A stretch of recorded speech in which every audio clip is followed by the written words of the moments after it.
ऐसे कई मुद्दे हैं जो धारावी कर को हानि पहुंची है। खाली विकास के नाम पर धारावी कर को लूटा गया है, उन्हें गुमराह कर कर लोगों को शोषण किया गया है। तो कई जो चुनाव होते थे, चुनाव के टाइम पे धारावी की बात कही जाती थी। अभी जो प्लान पास हुआ है उसमें बताया जा रहा है कि 300 से 350 स्क्वायर फीट तक घर मिलेगा, तो वो उसमें आपको क्या लग रहा है कि कितना सच्चाई? अभी तक सरकार जो हिसाब से थी, पहले राजीव गांधी योजना में 180 एरिया मिला में, उसके बाद एसआरए और महाड़ा के माध्यम से हमें 225 स्क्वायर फीट मिला गया और उसके बाद 375 स्क्वायर फीट देने की घोषणा की गई है और इसके पर कई आंदोलन हुआ है 400 लेकर।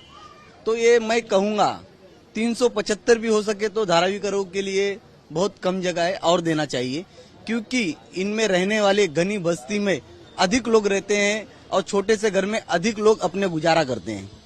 तो इस पे भी विचार रीडेवलपमेंट को करना चाहिए सरकार को।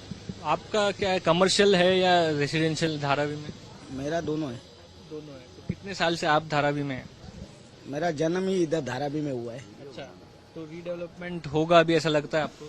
मेरे को तो नहीं लगता सर, क्योंकि मैं जब से पैदा हुआ यही सुनता हूँ कि ये धारावी डिपार्टमेंट होगा, लेकिन कुछ नहीं, खाली पेपर में ही रह जाता है न्यूज बन के।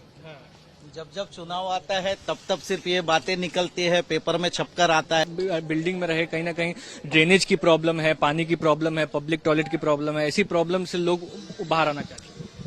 ये तो धारावी में अक्सर संख्या ज्यादा है, समस्या बहुत से है। और जो डेवलपमेंट होगा, मैं डेवलपर और सरकार को एक आह्वान करूंगा कि यहाँ पर जो गरीब लोग हैं उनकी इनकम को देखते हुए इस तरह का बिल्डिंग डेवलप करे कि वो मेंटेनेंस के जाल में फंसकर अपने घर द्वार ना बेचे। ये एक षड्यंत्र भी कभी कभी ऐसा लगता है गरीबों के साथ ये बड़ी बड़ी बिल्डिंगें बना दी जाती है और मेंटेनेंस का शिकार हो